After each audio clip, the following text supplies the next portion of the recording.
Sorry may seem to be the hardest word, but forgiveness is even more difficult. On Season 2 of Shrinking, every character is contending with that challenge. And in Episode 6, Alice, Lukita Maxwell, was confronted with the prospect of meeting Lewis, Brett Goldstein, the drunk driver responsible for her mother's death.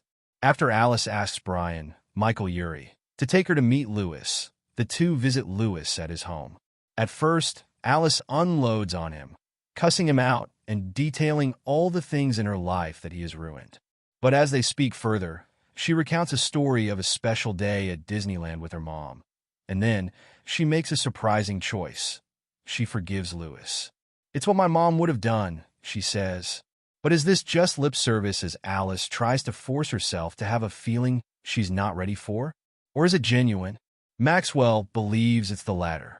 Entering Lewis's apartment, she starts to piece together bits and pieces of who he is as a person, she tells Entertainment Weekly. She's never been able to personify him before. It's the first time that she's confronted with his humanity.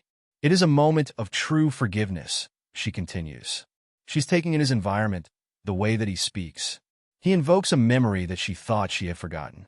He gives her this gift of another memory of her mother that she gets to keep in her precious mind box of memories. Ultimately, I do think it is true forgiveness because she sees the humanity in another person that has made mistakes. We caught up with Maxwell to talk Alice's pivot to teenage behavior this season, why she slept with Connor, Gavin Lewis, and whether she's really ready to move on. From the moment that Alice finds out about Lewis's existence and his visit to her dad, she has this morbid curiosity about him. What do you think is driving that for her? Lukita Maxwell. She's in the part of her grief journey where she is drawn to him.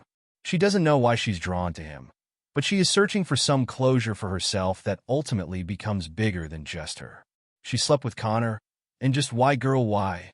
In Season 2, Alice is stepping out of the parental role in her dynamic with Jimmy and is getting to be a teenager. We see her get to make mistakes and learn how to ask for forgiveness. Jason Segel and Brett Goldstein and Bill Lawrence talk about how it takes a village to raise Alice. We see her make these mistakes, but we also see her learn how to maturely be there for other people and ask them if they're okay and give support and become an equal to these characters that were caretakers for her in Season 1. Once she learns that Brian has been talking to Lewis, she pretty immediately says, I want to talk to him. Is that an impulse choice? Is it something she might not have done if she had thought about it a bit longer? Was it an impulse choice? I think so, but it was an instinctive choice, and she has a very good instinct. Alice is very empathetic and very intuitive, and while Brian is giving this massive monologue about meeting Lewis, she takes that time to digest and figure out what she wants to do. That monologue is enough buffer time for her to come to a conclusion about. I need to see this person, and I don't know why. When she gets there, she really unloads on Lewis, just letting out everything that's been on her mind about him ruining her life and losing her friendships and her relationship with her dad. How cathartic is that for her to be able to say all that? Everybody experiences a different journey and path with grief. Alice being surrounded by all of these mental health guiders, Paul and Jimmy, she's expecting catharsis, and that's what she's searching for. But I don't think it's as satisfying to her in the moment as she expects it to be. And the catharsis comes when she forgives him. You can see that in the scene. You can see Alice unleash on Lewis. And we feel the collective pain, but we don't feel a catharsis as an audience or a lightness until that forgiveness is given. We get glimpses of Lewis's life, like with a photograph of his former fiancée, Erin. Are we going to learn more about his past this season? Is that something Alice wants to know more about? I don't know if she necessarily wants to get to know his past so much as just being there for him. There is this devastating bond that they share that nobody else can understand other than him, her, and Jimmy. Grief and pain is easier to share. She can find a comfort in him. She just wants to be there for him and know that he's there for her. This is something she did without telling her dad. How might it impact that relationship, which it has gained a little positive ground the first half of this season? This is one of Alice's integral story arcs. This relationship that develops with Lewis and how that affects her relationship with Jimmy.